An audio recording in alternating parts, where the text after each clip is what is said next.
Do you have a great admiration for people who don't even exist? Do you know histories of fake worlds better than you know your own? Do you geek out? If so, geek out with us. Here, now. It's the Geek for All show. We're back! How's it going, guys? Oh my god. So, it is the Geek for All show. I am Geekmeister, joined by my co-host, Professor Weirdfuck, and of course, our head analyst and fact-checker, Sam. Hi, How's guys. it going, guys? Pretty good. Going alright. Alright, fantastic. So, it's been like a year, pretty much. I think a little bit longer even, since we last really did this show. Me and the Professor have been doing some really shit. Yeah, we've been doing these little YouTube videos where we just get stoned and talk about nerdy stuff. It's called the Unofficial Stone Session. There's a lot of me saying, well, I don't know this, I don't know that. It doesn't matter, I'm stoned, and it's unofficial. It's very just kind of stupid. Yeah, but if you want to check it out, it is up on our channel, so you can check that out if you want. But we're going to be getting the show back regularly. We meant to do this last week. We had some recording problems that took place, and we couldn't actually get everything done that we needed to.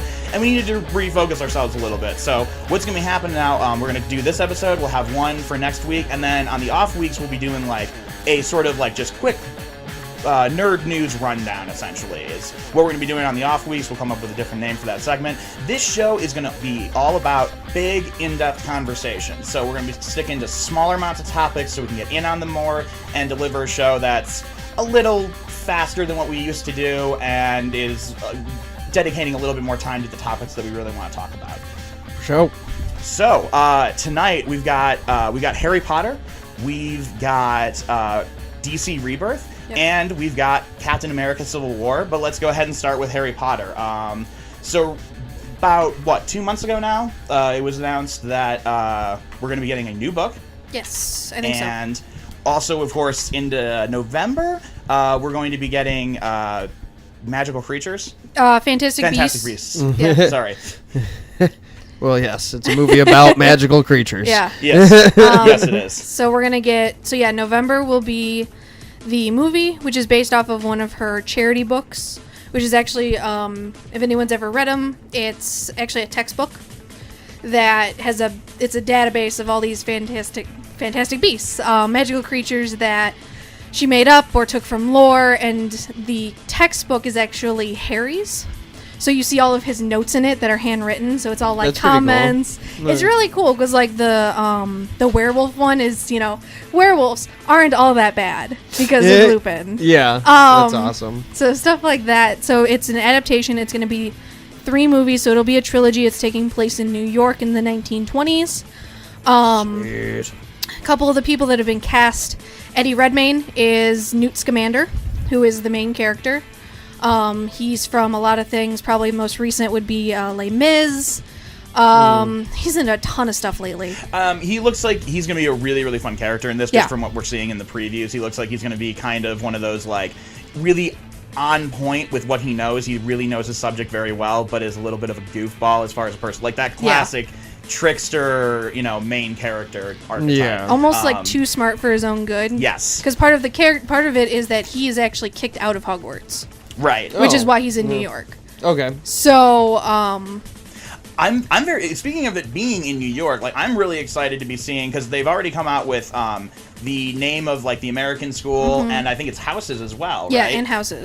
So, I mean, like, we're going to be getting more, like, of the lore of, like, our side of the pond, which is I like that she's doing this. I like that it's a nod of, like, besides Britain, like, Americans are the ones who really dug on Harry Potter and, like, grew up with it. So, wait, one thing I want to get straight real quick. Okay, so the original book, Fantastic Beasts, was written as a textbook. Yeah. So this main character, what's his name? Newt Scamander. Okay, Newt Scamander. So he's only mentioned as if like a textbook. Yeah, so I believe he originally wrote the textbook.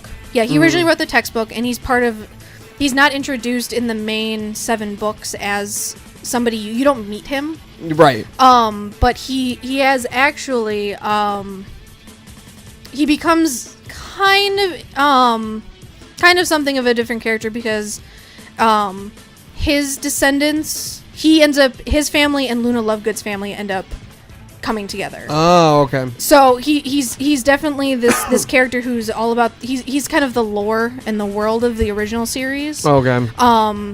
The lore within the lore. The lore within the lore. That's exactly. pretty badass.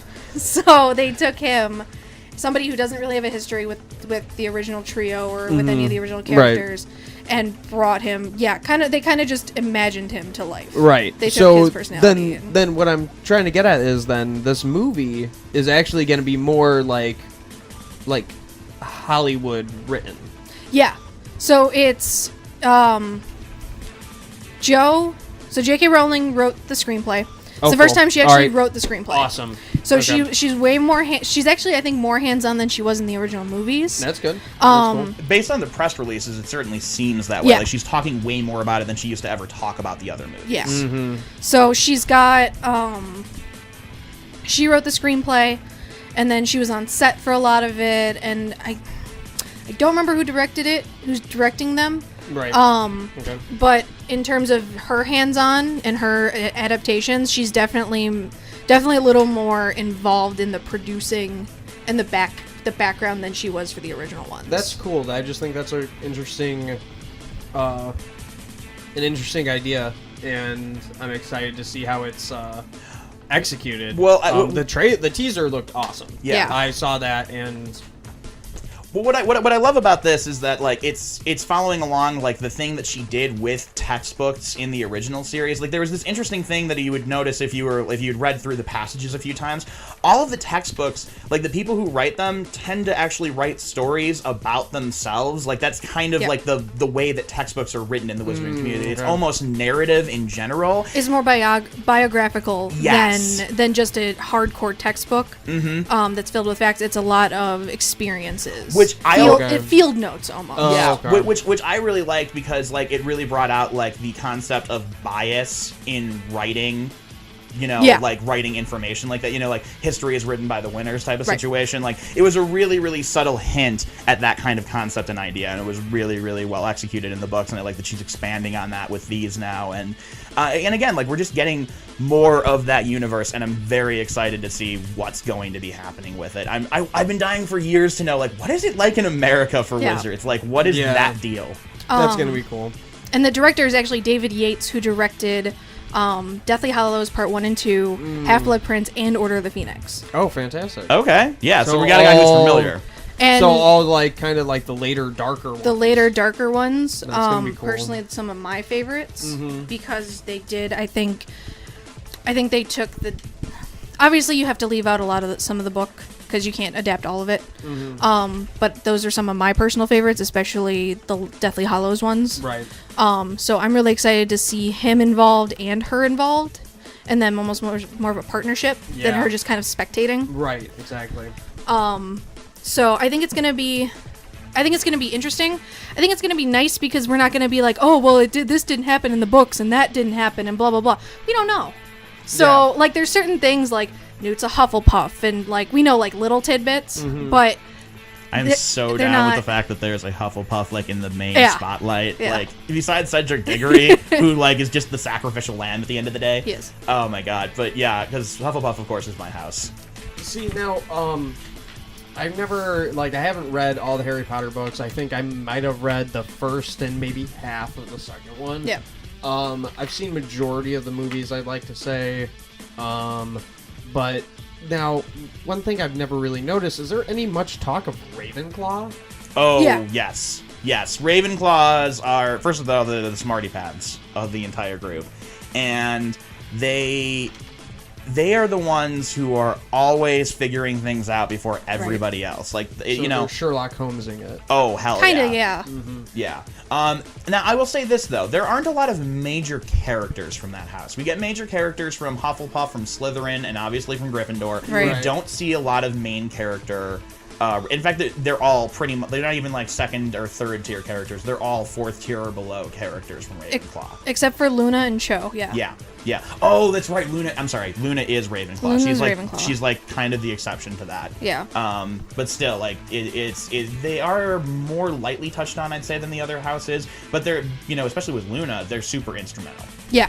Yeah, And- everything that kind of, even just the Ravenclaw background is very instrumental to the overall arcing conflict. Yeah. Okay. So they play a huge part in it that way. Yeah, and I mean, especially when they were forming Dumbledore's army and stuff, like, Yeah. the Ravenclaws were always the ones who were up on, like, if Umbridge was onto them or not. Like, that Yeah. was, like, kind of like they were the whisperers for that group in a big way. Like, she didn't spend a lot of time talking about that, but they were always, it was some Ravenclaw who would come and tell Harry something almost always. Right, so yeah, and they were always kind of the group that was the ones to step up, Yeah. so to speak. Like, Hufflepuff would step up, but which kind of sucks because a lot of people, I know a lot of people who identify as Slytherin, and the house gets a bad rap, but at the same time, if you're taking it from Harry's point of view, he's very biased against it. Yeah. He only Oh, sees yeah. bad Yeah, of Slytherins. course, yeah. So it kind of sucks at the same time, but again, they're quote unquote kids books. I don't personally think that they're kids books. But especially the later books, they could get more in depth, but she kind of has to simplify it for the audience so that it doesn't get too crazy. Right. So the Ravenclaws are definitely that dichotomy of, I know this is dumb, but we got, we're gonna have to do it, and here's how we can do it logically, instead of just throwing ourselves into the fire kind of Right. characters. Yeah. The cautious type. Definitely Yeah. the cautious type lined up in Ravenclaw. For good reason. They're the wise ones. They're the ones who Yeah. like to sit back and figure out what the actual situation is in its full and then make a decision about it. Right. Now, speaking of, like, the book specifically, this new book that's coming out, this one is really going to be very exciting because, like, these movies are going to expand the world as a whole. Right. The new book is continuing the Harry Potter story. Like, we're, like, picking up pretty much, like, where the old one left off from what I can understand of it. Like, it's basically, it seems like, yeah, like, he dropped his kids off for Hogwarts and go. Like, or they're, like, hinting at that's like was. And am I wrong about that? I mean, that's the vibe I've been getting. So what it is it's an adaptation of the play that they're doing in London. Right. It's 19 years later, so it's their kids are growing up and going into Hogwarts, and it's his first kid, and it's both Harry, who is now a member of the Ministry. It's his kind of middle age is not the right word because they're only like 30 something.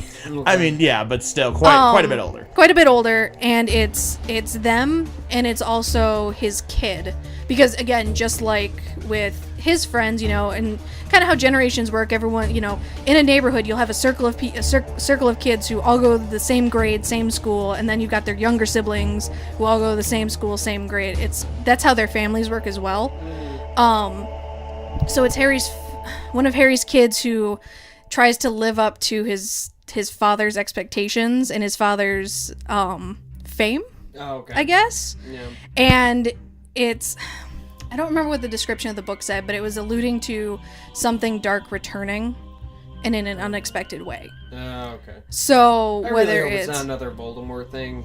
Yeah. Just stop it. Get something new. I'm hoping that it's going to obviously be Voldemort-esque in some kind of... It's got to be related to Something him, otherwise darker, the yeah. story doesn't, like, actually continue. It's just another weird pocket of... Anyway. slice of life kind of thing, yeah. So I'm assuming that he's going to be... But what hopefully it is it's just, like, some kind of consequence of him having been around or having done something somewhere. Mm-hmm. Like, not him directly, just more of, like, because he brought himself back to life in the way that he did, now there are these consequences Right. of it, blah, blah, blah. Somebody else sees, oh, hey, well, maybe I can do that. Exactly. Kind of thing. They're opening up a whole new world of this dark magic that no one's really ever experimented in. Or if they have, they've been kind of shunned for it. Right. It's taboo. You're not supposed to think about these things. So it's gonna be interesting to see Harry's world, but not actually Harry's world. Right. And then again with the movie is not even close to attached to him at all. So the idea that we get these two materials coming out around the same time. The book comes out July 31st, and the play premieres that day. So you still get your fixes, but it's two very different worlds from that story. So it should be interesting. I hope it's Fantastic Beasts looks good.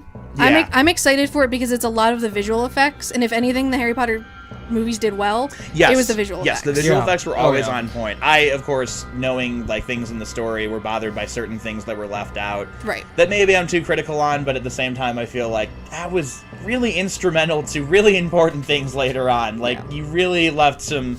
How did the poorest families, twins who left school, afford a shop? Well, there's a whole explanation, but any the book, moviegoers yeah. don't know. Right. It's just a plot hole that is not actually a plot hole. They just never addressed it. Right. Anyway, but yeah, I'm very excited. I grew up reading these books, and I'm ecstatic to see that there's a continuation of it. Although I kind of got on board late with, knowing that this book thing was happening. I kind of missed the first announcement of it, and I definitely didn't. This is like the first like Harry Potter book that I'm not going to be getting like at midnight in like forever. Right. Like after like the first 3, like every book after that, it you was were like those guys. Oh, I was totally those guys. Oh, dude, I Totally was those so guys. that guy. So Oh, that guy. Yeah. But yeah, it's interesting to see it as a release and being older than, when the books came out, Harry was our age. Mm-hmm. So, and going through school. So it's interesting to have that book come out and not be his age. Yeah. And Yeah. for him to be older and to, be kind of stuck in that middle. So yeah, it's I'm excited, but same like you, I didn't pre-order it the moment that it came out like I did for the last ones. Mm-hmm. So we'll see what happens. with Yes. Yes, indeed. Okay. Moving on, we promised that we were going to talk about Rebirth, and we're going to be turning over to the professor on this one because he has been immersing himself in DC Comics and DC lore. Oh, so much. Oh, so much. And the first issue of Rebirth is out. Like, just It's been out, yeah. It's been out for like maybe about a week or so. Mm-hmm. And all the other Rebirth one-shots just came out this week, I Right. believe. Yeah, I think so. So basically, Rebirth, the big Rebirth, DC Universe Rebirth one-shot, it's just a one-issue comic that's just explaining what's kind of going on after, like, all the new 52's ending. Ended with Darkseid being defeated and then born into a baby somewhere. that baby is creepy. New 52 Superman is dead. But there's still pre-52 Superman from Lois and there's Of course. there's a From series. like Earth, nobody like, ever 4 or actually something like dies. that or whatever. It's the traditional Superman that we know that's in love with Lois. It's Okay. Yeah. There's a whole series of the New 52, Lois and Clark, that Gotcha. kind of explains that end of things. Okay. So it's the Superman that everyone knows from the 90s, if you read the comic books around then. But, so, I mean, the Batman found out that there are 3 Jokers when he sat in the Mobius chair. And then we just get all this crap ton of information, and then Rebirth start. Rebirth, pretty much, it's Wally West is guiding us through this story. Wally West hasn't been heard from since before New 52. He was gone after Flashpoint, all that type of stuff. Yeah, the original, because there was a Wally West character who was Kid Flash, but it's a different guy altogether. Right. And now this is the original Wally West, the guy who was the Flash during like the 90s comics and cartoon series and stuff right. like I that. keep forgetting about that they did that, the Black Wally West. Yes, yeah. But it turns out also that they're actually cousins. Right. Distant, Okay. like not distant cousins, but estranged cousins. Right, like a couple of generations removed or something like that. Like not super right, something estranged. like that. But they're both named after their grandfather. Right. And I thought that was pretty neat how they tied that in. So it's not like this Wally West doesn't matter or anything like that. No, in some version of reality, like he existed, but Right. when we start Rebirth, he doesn't. He's a part of the Speed Force at that point. No, Or he's being- a part of the. This Wally West is part of the Speed Force pretty much. He's getting deteriorated by the Speed Force, but is still alive right now, trying so desperately to reach out to someone to remember him because he keeps saying that he's forgotten. He starts talking about certain relationships with people that have been forgotten, like Black Canary and Green Arrow. They don't have a relationship in the New 52. Okay. Just certain things like Lois and Clark in the New 52. They didn't have a relationship. It was Wonder Woman and Superman.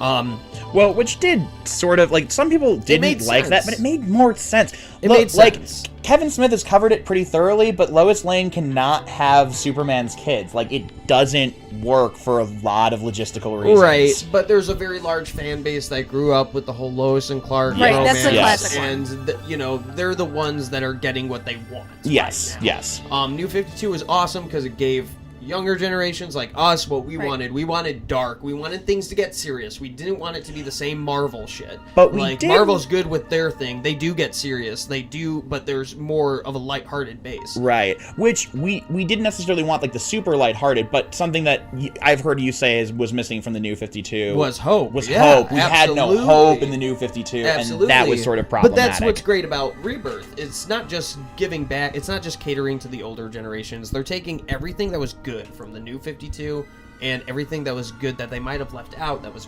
pre-New 52 and then just putting them all together. So that's why we're getting Wally West back. It's so sad. He's running around trying to find someone that remembers him, and like, even Linda, like, his girlfriend or his wife eventually doesn't even remember. Yeah, totally. Like, she looks at him, like, scared, like, I don't know who you are. Oh my god, heartbreaking. It's so heartbreaking. And then he finally goes to Barry Allen, and he just assumes, like, he's not gonna remember him. He's just like, I just wanted to thank you for an amazing life. And then at the last second, as he's being deteriorated by the Speed Force, Barry yells Wally and grabs him, and it is it's awesome. I teared up. I Yeah. teared up a little bit when that was going down. You know, they did say that they were going to be killing off a major DC character. Right. And for them to bring back that Wally West and then kill him off, I was just going to be so pissed. But brings him back, and then Wally explains that someone's been messing with our universe. We've lost 10 years because everyone's young in the New 52 universe. Okay. But they lost 10 years of experience, and it's keeping them weaker. And he's just, while he's explaining all of this, Batman is like, it shows the clips of Batman in the Batcave after being visited, like, you know, pondering things after being visited by Wally West. And he's looking around the Batcave, looking up at the Joker card, looking up at his note from Thomas Wayne from the Flashpoint Paradox. And then something catches his eye. And, like, in the corner of his eye, goes to the Batcave wall and etches out the fucking comedian's pin from The Watchmen. Yeah, like, it's been theorized for a while. There was this this poster, like a promotional picture that they did for Rebirth, where all the heroes are reaching toward this light, where this hand is reaching out of it, and everyone was kind of like, it's blue.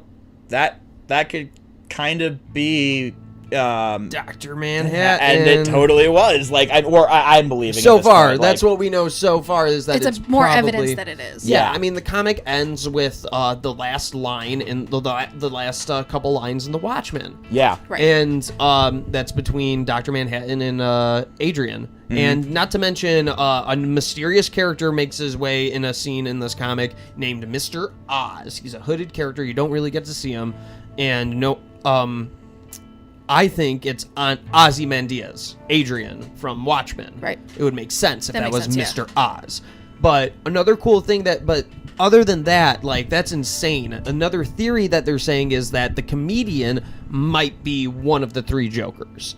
I'm just trying to figure out which one he would be. I'm thinking, my opinion on that, if he is one of them, I'm thinking Killing Joke Joker, like the 80s, like the middle Joker, like the guy. That would make sense. The 80s and 90s Joker. Yeah, like that I would can be. see that. That's like the right time period for like Watchmen and stuff too. So. But then again, like, there's three Jokers. We don't know if they're in cahoots. We don't know if it's a multidimensional being that has three forms or whatever the fuck DC's gonna pull out their Right. fucking ass with. Yeah. This. All we Like, know is that they lied about revealing his identity. Like they revealed another aspect I of want it. Alfred to be one of the Jokers. I mean, That that could would be interesting. That would be Yeah. hilarious if that like head theory actually like came through. Because lots of Yeah. people, of course, like talk about that online. And, like, what if Alfred was the Joker the whole time? They're, like, the only reason that wouldn't work is because him and the Joker have been in the same room. Yeah. At the same time. But now. But if there's three of them, But now there's three of them, it kind of checks out. And it could be even the chair, Mobius chair, they could do a cop-out where it's just like, well, Joker Alfred pretended to be the Joker to get your spirits up this one time. Right. Didn't really do anything bad, but just provoked you to do something. Like, they could do that type of cop-out, or Right. someone just impersonating the Joker, but every Joker we've seen being the same one. They could just do that to keep the mystery going. Yeah. But other than that, I've noticed they're going to be doing a lot of legacy stuff now with Rebirth.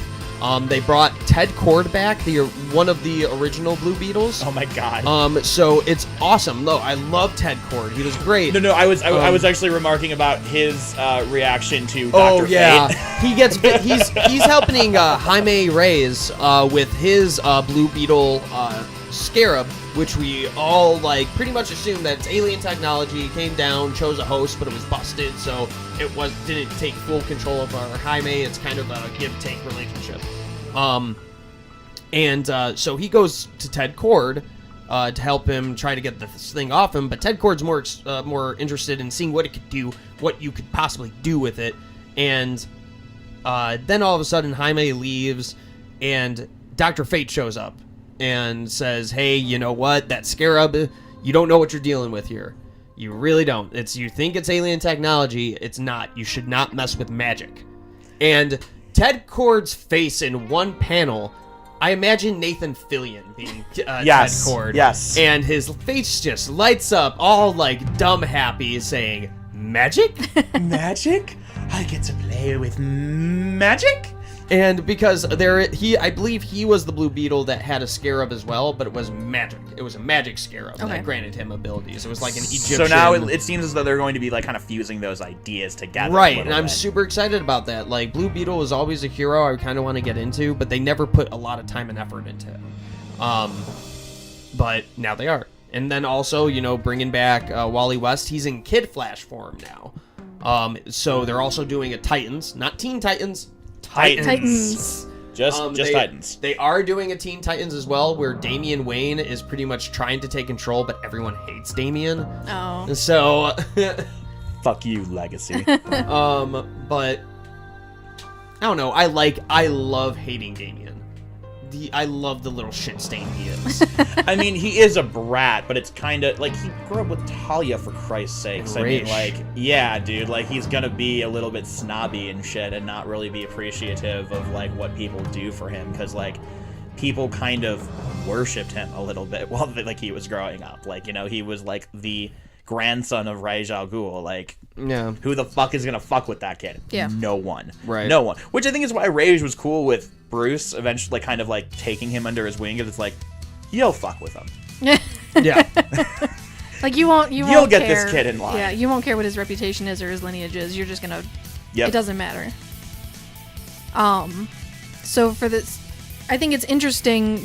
Going back to the comedian, because I know a little bit more Marvel than DC, but going back to the comedian, the idea that he is the Joker, the idea that he left his calling card, it's a very distinct calling card. Yeah. Yeah. It's just And the Joker's card. right. So- just when the card he was just looking at Yeah. before he found it. Right, and the comedian, him leaving it, because comedian's not an idiot. We know this. Yeah. He's very calculated in what he does. So the idea that he left his calling card for Batman, in the same way that the Joker always leaves his calling card, it comes to an idea that they're very similar. Yeah. Or at least if he's not the Joker, the artists and the writers are trying to draw that same kind of parallel. I mean, yeah. they certainly want us to think that he is one of the Jokers. Or something right now, to do anyway. with it, yeah. They want to kind of throw us through that loop, but it's probably not going to be that. Or Right. something I like mean, that. it'll be he's just met the Joker and worked with him for some reason or another at some point. That's what I'm guessing. Or interacted and been posed hey. as the Joker. Yeah. Yeah. Once. And that's what the Mobius chair was talking about, because Right. fuck that chair. Yeah, that chair is kind of a shit stain. A little bit. You can't get out of it. You have to put on a fucking Green Lantern ring to get out of that fucking chair. Yeah.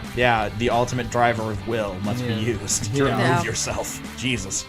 But there's very exciting things to be coming in DC. The one thing I was disappointed with this whole Rebirth announcement was that they're doing a lot of legacy characters, which, all right, cool, but and we didn't see this with New 52 really either. I want new characters. Yeah. Like let's get some new superheroes on the line. Like let's introduce some people in some of these lines and like get them like their own titles eventually and shit. Like Right. I want to see some fresh blood in all of this. Well, they kind of brought in a new character with Harper Row. She's the Bluebird, I believe. For Birds of Prey. Yeah. Yeah.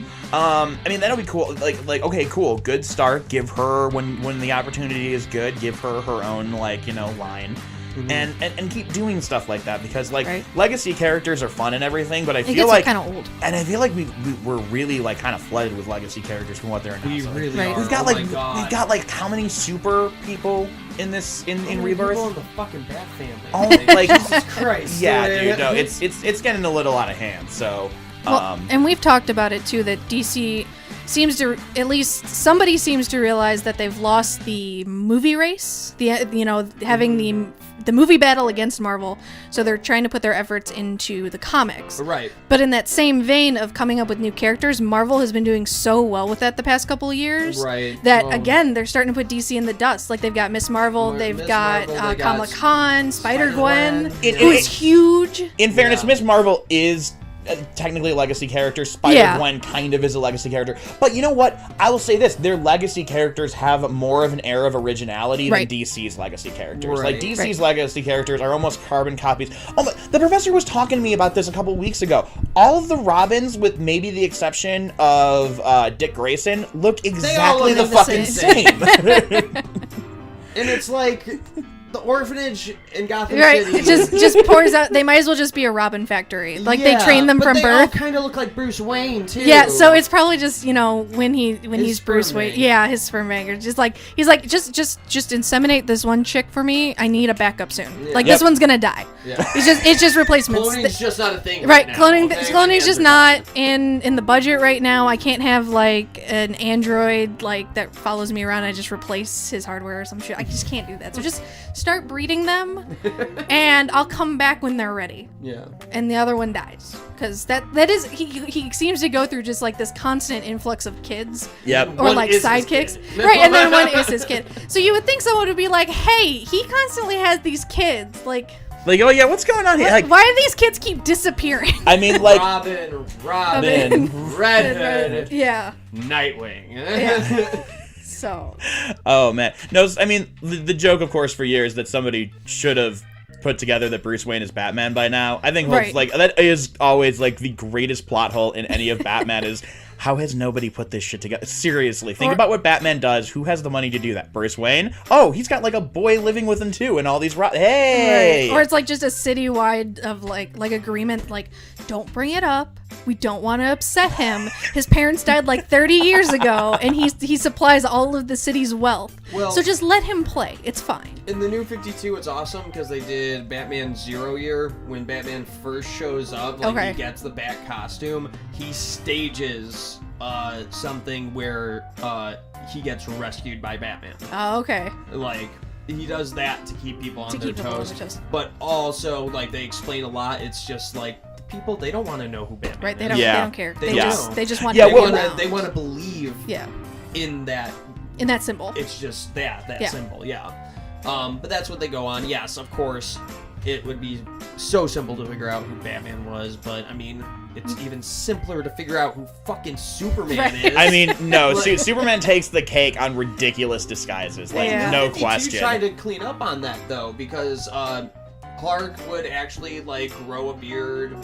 Like shaggy his hair and look like kind of a not so hygienic computer blogger, and that's what he was. Like right. He was just dorky and like. Not at all Superman. He kind of changed his demeanor, which is a wiser approach. Yeah, than just throwing on a pair of glasses and a hat. Yeah, definitely a much better disguise.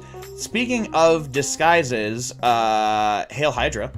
Oh yeah. I don't. Well, okay. It's bullshit, and I don't want it. Okay, it's only issue 1. Right. We don't know what's gonna happen. It's probably gonna be some sort of brainwashy type of thingy, like with the whole Civil War coming out. We're seeing Bucky's brainwashing and trigger words and stuff like that. It could have been the time that he was working for Hydra. But also, I'm just gonna put it out there. People are geeking out way too much about that. and not about the Watchmen DC thing. Yeah. Like, I think that's 10 times more of a shocker and Well, they've been building to that, though, because, I mean, they already had announced a while ago that, like, that universe was in the 52 realms of existence or whatever.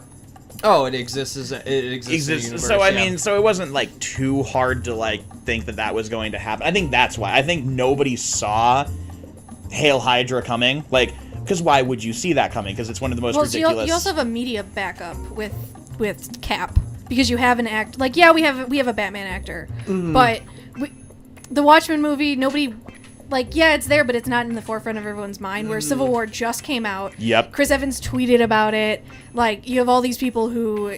Marvel's kind of the higher pedestal at this point for things like that. Oh no, absolutely. So, no, I agree. I'm just big on the DC comics right now. I just think that like Watchmen finally taking a step into this mainstream. I think it's awesome. Continuity. I think it's big, and I think once we actually see the characters show up, we're gonna hear about this more. And it's like who's in whose universe at that point? Right. Because like I think in the prequel series that they made for the Watchmen, they have Dr. Manhattan practicing creating a universe. Right. So, like... I mean, he could be the god character for this new Rebirth universe. Right. Like, for sure. Mm-hmm. I'm extremely interested to see where they go with all of this. And it is going to be very exciting. And yeah, I agree with you. As far as like the Captain America thing, it is just the first issue. Yeah. There's so many examples of people like playing with reality. Like, this could be like Thanos, like, well, not Thanos, because he's not in play at the moment, as far as I understand. Anyway, but, like, somebody could have, like, screwed with reality and changed something that was never supposed to happen, and then it's, like, a journey to fix reality and stuff. Right. That's kind of where I think that they're gonna likely be going with this. I was actually talking to Geeklarious from Game Devs Play Games and Affinity Archives, and that was kind of his take on it. Is like, there's so many different things that this could be. This could be a triple agent type of situation. Right. This could be a reality bending type of situation. Like, this is the first issue. It was an extremely good issue. Yeah, it's a crazy twist, but like, everyone needs to calm their jets. Yeah, right. And I think that's it. Is that it's only the first issue. We don't know what's going on now. In the same breath, there's been a lot of articles or a lot of statements from the writers who are writing it now that, oh yeah, it's from the beginning, and it's from, it's not something just recent where he's undercover now or something like that. Like, you're gonna read it from the beginning. And the thing I don't like about it is that it seems, and we've talked about this, it seems too sloppy for Hydra.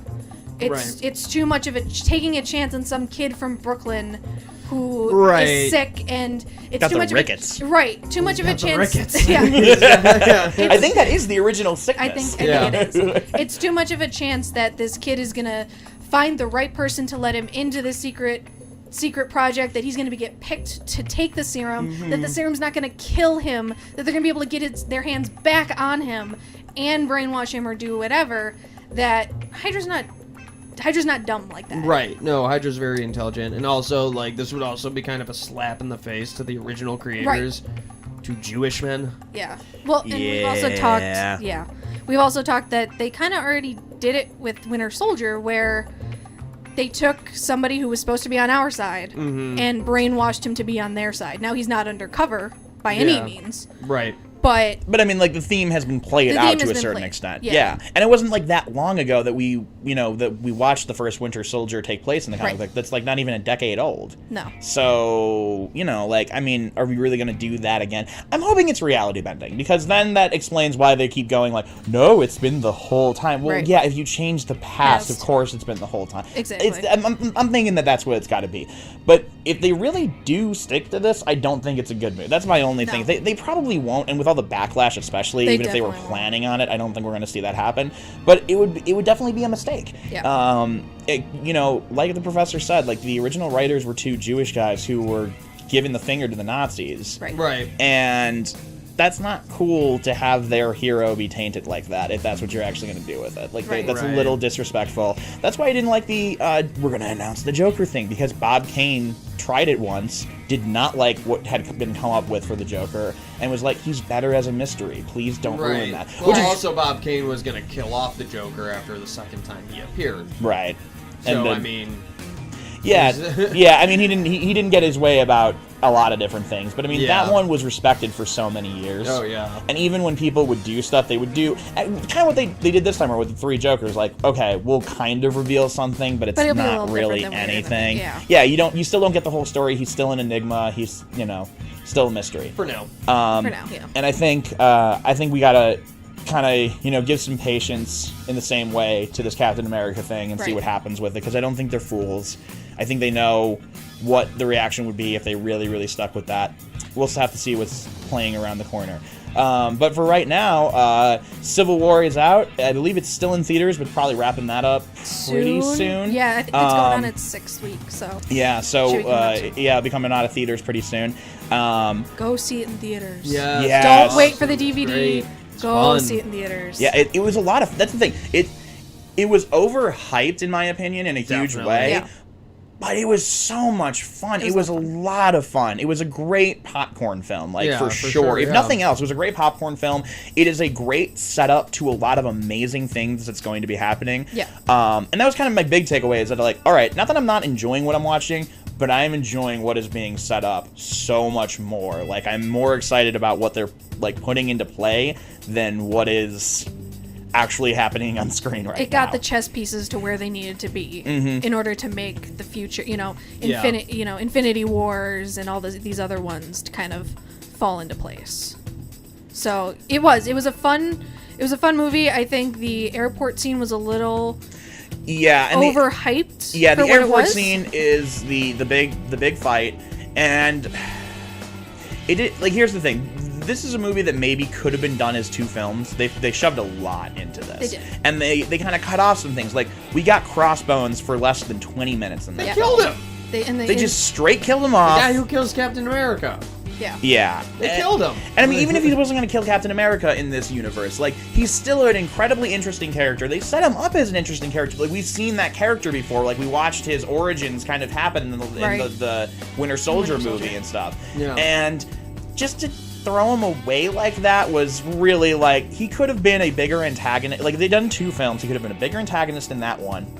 And then you get this other guy who, in the start of, the end of the first film and the start of the second one, it becomes, the main antagonist of, the whole story and everything. Yeah. Now, speaking of him, wonderful villain. Oh, yeah. I really, really enjoyed the... what was his name? Now I don't remember. But the fact that he's not...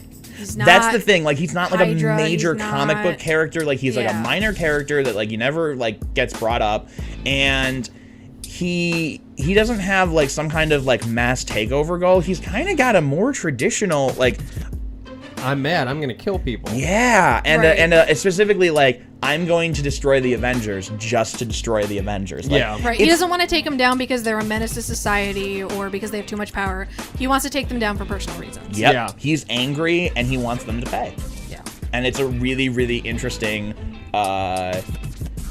villain to watch, because it's an old trope that we haven't watched be pulled out in a long time. Yeah. And I think it was really cool the way that they pulled this out. And Zemo. Zemo, thank you. Good God.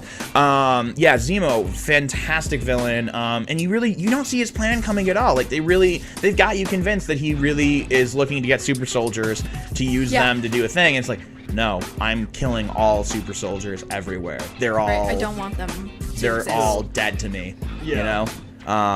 They die now. Yeah. They go bye-bye. I make them go bye-bye forever.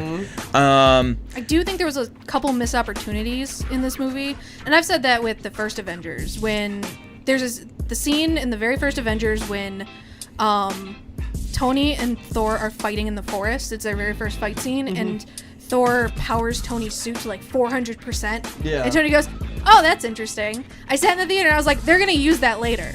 They didn't use it. They later. didn't, yeah. Yeah.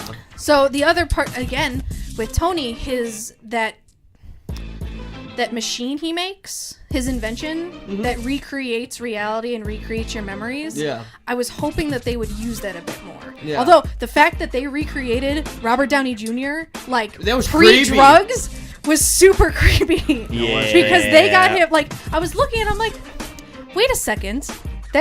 It was perfect. They've been getting really creepy with It was that. really good. that technology has come a long way. Like, It was scary. how young they made Michael Douglas look in Ant-Man. Ant-Man? Yeah. For sure. So the fact that it's not even just because they do that with Haley Atwell when she's in the Captain America stuff, is that when she was in Winter Soldier, they did some practical effects, like they did some makeup, and then they did CGI over her face to make her look 80 or 90 or however old she was.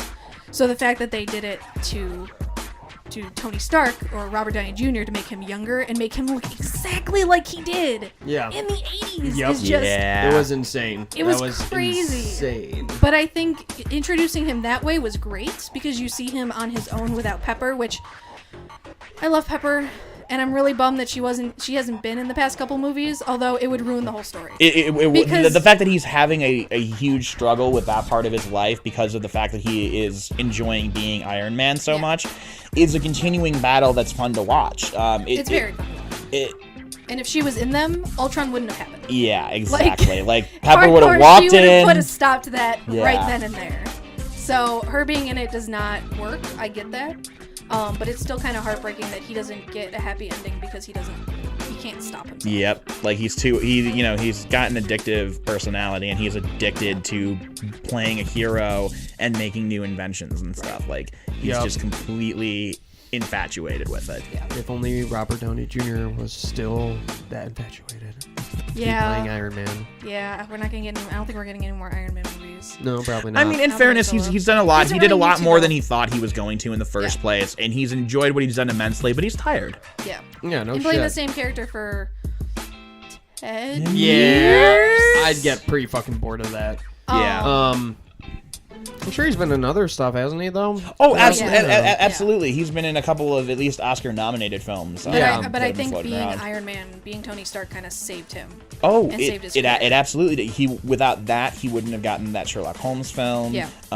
Which led on to all kinds of other things eventually. Being Iron Man was a huge saving grace, and it's one that he definitely recognizes. That's why he stuck with the films as long as he did. That's why he pushed himself past where he kind of wanted to go with it, because it was like, this is the reason that I still get to do things. This is the reason that I am still around and still able to do what I want to. But I think we're going to see Iron Man in a more minor role. Yeah, he's going to be taking a in the back future. seat for I think sure. he's going to be taking a back seat in the future in the Infinity Wars. Well, you're also bringing in all the Guardians of the Galaxy characters. They're merging those universes for the Infinity Wars. They're gonna have Black Panther's getting a movie. Oh my god, yes. Which is phenomenal because they've got a ton of Oscar nominated people doing it and a bunch of other people that are just phenomenal. Well, they need somebody who can keep up with Yeah. with Black Panther, because holy shit, he's good. For the new characters or the B team, Yeah, the B team is Phenomenal. phenomenal. In I Civil love War. B team Phenomenal. Avengers. And I love that there is a B team. I Yeah. love that now we've got this. Okay, there's the official Avengers who work, for the United Nations and have to bend to their will, and then there's the other guys who are a phone call away, and Tony Stark has the number, Right. and he's the only one who's got the number. Yeah. He sends them in. It's great because it's he's taking a back seat, but he's still in charge. He is now kind of he's becoming to the Avengers what Nick Fury was Right. to S.H.I.E.L.D. S.H.I.E.L.D., He's yeah. the head guy who doesn't necessarily get his hands dirty, but is pulling all of the strings in the pulling right the places. strings, pushing the button, Yep. the big red go button of, all right, well, you can't make that decision, so I'm going to make it for you. And look, something got done and something, it happened, and Yeah. look, it turned out fine. Right. So yeah, I'm really excited. I think the characters that showed up, Black Panther, Ant-Man, the new Spider-Man, Spider-Man was is phenomenal. fantastic. Queen's accent, the right age, and so funny. Yeah. So He was- charismatic. I'm actually looking forward to his movie. Yeah. Not to say that the original Tobey Maguire movies, I've watched the second one a billion times. I wasn't really into the remakes. Well, I kind of liked it. I liked them. I liked Andrew Garfield. I liked Andrew Garfield. Peter Parker, Yes. and Spider-Man. Yes. Here- both of them. He here- did them both well. Here's my thing. My thing is, Tobey Maguire did the Peter Parker, Yeah. and Andrew Garfield did the Spider-Man.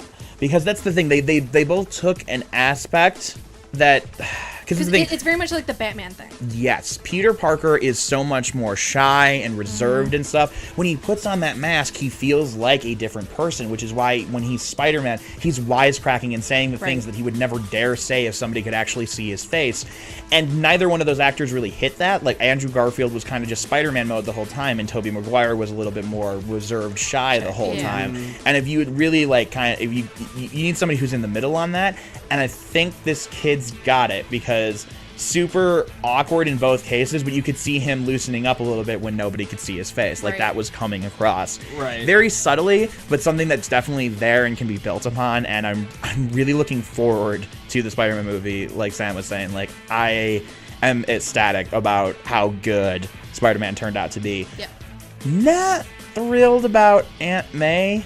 I get it. It was funny for the whole, Marissa Tomei and Robert Downey Jr. thing. Yeah. But, dude, that is not Aunt May. I think we have to give her a chance. I will give her a chance, but she's got to get a lot more, like, mom-like, instead of, like, like the rebellious aunt that she's acting like right now. Yeah, seriously. I mean, we have such... There's a specific image that's been pounded into our heads since we were kids about Aunt May. I understand they want to do something different, and it makes more sense to have Aunt May be younger because she's younger, aunt, not a great-grandmother. Right. But we are familiar with the Aunt May who is almost like a frail moral compass to Peter. Right. And the thing is, like, she doesn't have to be old. I understand wanting to do away with that. Like, why is there such an age gap between Peter's parents and Aunt May? Like, what was the deal there with that? Right. And they didn't want to explain that away, so they wanted to make her younger. Fine. But she's still got to be kind of the overly nice, again, moral center for Peter Parker. Like, he's got enough, like, people encouraging him to be rough and tough. And, like, he, his own survival depends on him being rough and tough. He needs that reminder of what he's fighting for. Yeah. Right. That's what Aunt May always is. It's like, that's why. Because of her, I do the things that I do. So that she doesn't wind up like Uncle Ben. Right. So, yeah, I think for what she was, I think it's also a Marissa Tomei thing. She's very much the, like, if someone could... Which is why I thought it was a weird fit. Yeah, but at the same time, I think she'll shine in a individual Spider-Man movie. I'm hoping she'll shine in that. Yeah, we'll see. But I'm definitely looking forward to the new... I'm normally very tired of the reboots. Yeah. Spider-Man's had a bajillion movies. Batman's had a million movies. Superman's had a million movies. I'm kind of hoping they just skip Uncle Ben dying, or I'm thinking they're going to. At least do it very quickly, like they did in Batman vs Superman, like during the credits or something. The opening like credits. The opening credits scene was the death of Bruce Wayne's parents. Like, I think they did that pretty good. Yeah, no, that was. Cool it was annoying that it was all done just for the Martha line because of how stupid Martha turned out to be. Like, oh my god, I fucking still hate that shit. And on to Batman vs Superman. We're gonna side tangent here just really quick because seriously, that could have actually been good. Like, the whole, like, their mothers have the same name thing. Like, no one's ever pointed that out really before. No. And it could have been really, really good, except they did it in, like, 5 fucking seconds. Like, like, Batman should have knocked Superman out, had an interrogation scene with him, fuck Doomsday, get him the fuck out of that movie, it was terrible. Just don't put a time limit on the whole kill Superman, just go kill Superman, kill Batman, or I'll kill your girlfriend thing. Batman takes Superman back to the Batcave, interrogation about mothers, they come to terms, go save Lois Lane, kicks Lex Luthor's ass, or Jesse Eisenberg, as I refuse to acknowledge him as an actual Lex Luthor. Granted, yes, it was Junior. You know what? You could have done a little bit more to emphasize the point that he was Junior, and then not shave his head at the end to try to make the Lex connection. Stop it. Like, that's not Lex. You don't have to shave your hair to go to prison. Yeah. Like, that... But anyway, so side tangent on that. But as far as like Civil War goes, actually, again, like I said before, like as far as like setup type of things, like Batman versus Superman, like Civil War, like I'm really excited about all these things that they're setting up. Like we said, the Spider-Man movie, the Black Panther movie, the Infinity War stuff, and how that's going to start. Like that was what this movie is all about. It's all about setting stuff up. Which, you know what? If you read book series, there's always that one book. There's always that book that just kind of is there because things need to be put into place. Third Harry Potter book, great example. Kind of just there to set a whole lot of other things up. Fun book, very interesting book, like the Time Turner and everything. There to set other stuff up. Yeah. All right, I think we're like hitting pretty close to. Oh, actually, wow, we've gone over our 45-minute area that we were trying to hit. So time flies. We're indeed, having fun. we will be. Yeah. So we'll be back with the regular Geek for All show next week, and then it'll be regularly on the second and fourth Tuesday of every month. We'll be releasing those. I'll be doing some just nerd news segments in between all of that. We'll probably have some other stuff that we're going to develop as well. But we're very excited to be back. We hope that we're going to be getting some new listeners and maybe some old people who used to listen to us. In any case, you all have yourselves a lovely evening and take care. Bye-bye. The music for the Geek for All show has been provided by Fat Street Beats, Ben Sound, and Purple Planet. Please support their individual pages.